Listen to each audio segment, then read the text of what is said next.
All right, hey, what's up? Another story, another Bachi Chronicle. This one we're going to talk about. Actually, somebody became a very good friend of mine, and believe it or not, is pretty amazing guy. His name's Masi. You might remember him from the TV show Heroes. He was the Japanese guy that Yatta. He's on TV shows like Hawaii Five O. I think he did Get Short, the comedy spy thing. He's done a lot of movies and TV shows. Uh, Met him at a event promoting. I don't remember what he's promoting, but he was here, and I met him. But I was a huge fan of Heroes. I love that show, even the season 3 and the remakes and stuff. I mean, even though they were different, I still loved them because it was a great show. It was a great concept, and especially his character. I liked his character, stopping time and everything. So I met him. I talked to him, and he's just nothing like the character. I mean, he is. I think he's got a huge IQ. I read it somewhere. Like, I don't remember the numbers, but he's like way up there, like genius level, and extremely talented. Like musically, he's talented. Artistically, I mean, photographic memory type guy. He's impressive. He's very impressive. But because he's so intelligent, because he's so like well educated, it's kind of hard, I think, for people to get close to him because he's just intelligent. I mean, he sees things different. He's an artist. He sees colors different. Like we call it purple, he calls it the lavender jellyfish or whatever, because that's the real name of the color. So I met him and we talked, and I was like, wow. And I was kind of fanboying out a little bit, like just starstruck. So we exchanged phone numbers, and I hit him up a couple times, like, hey, if you need anything, hit me up. And of course he said thanks, but I'm good. He's Japanese. This is Japan. He doesn't really need a lot of help. And I think he left and came back one time, and he just hit me up and said, hey, what's up, Bachi? I'm in Japan again. And I was like, oh, wow. He reached out. He's like, do you know any good restaurants or something? So I took him to a restaurant, and we started talking. That's when we really started getting to know each other.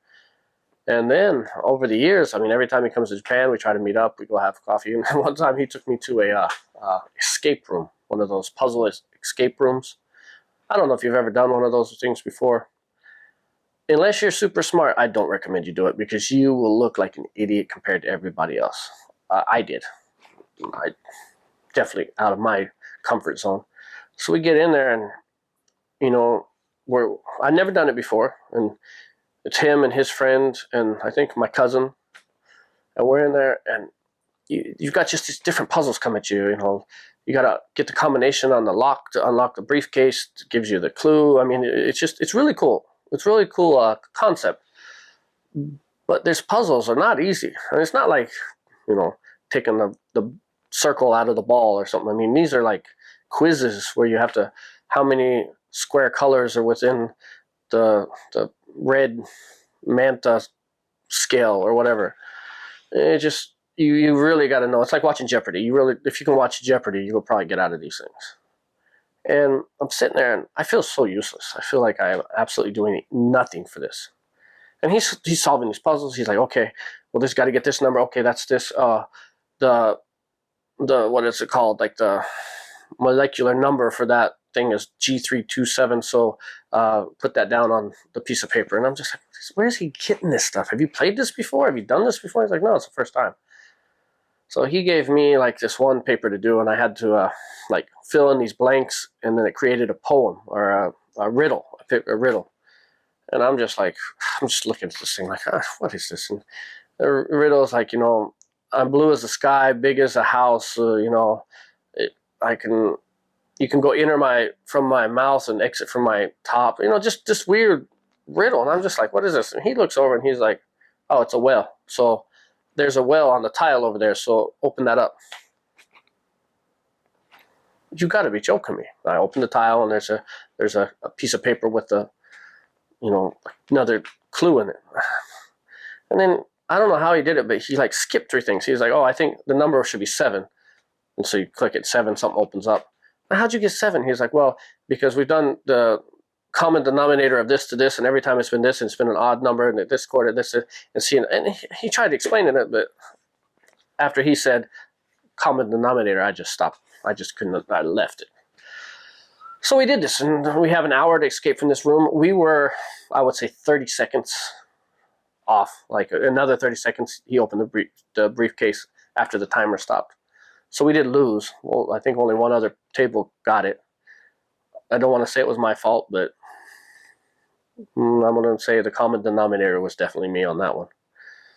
Just, but that's just, you got to be at that level of intelligence, I guess. It was fun though. It was fun.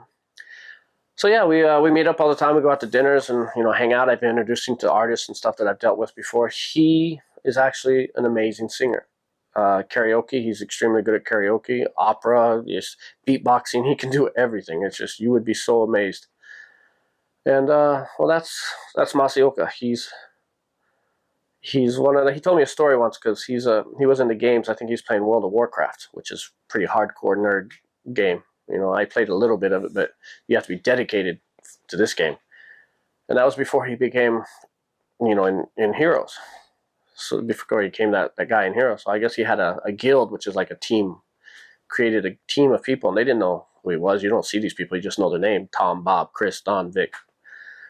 So he got the job from to be on the TV series and this pilot and everything. It blew up, and then he just told the guild that he can't play anymore. So he left the team. And I think he did an interview one time, and he said, "Yeah, I had a guild," and he said the name. So those people had to have been like, "Oh my God, that was him," because any nerd would know who Masioka was at the time, because that was the TV show to watch. So that's it. That's the Masioka story. Great guy, good friend, extremely, extremely talented. I mean, not just acting, just all around.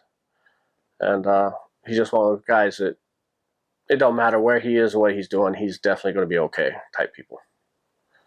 All right, well, that's Masi's story, so hope you enjoyed it. It's short, so that's good.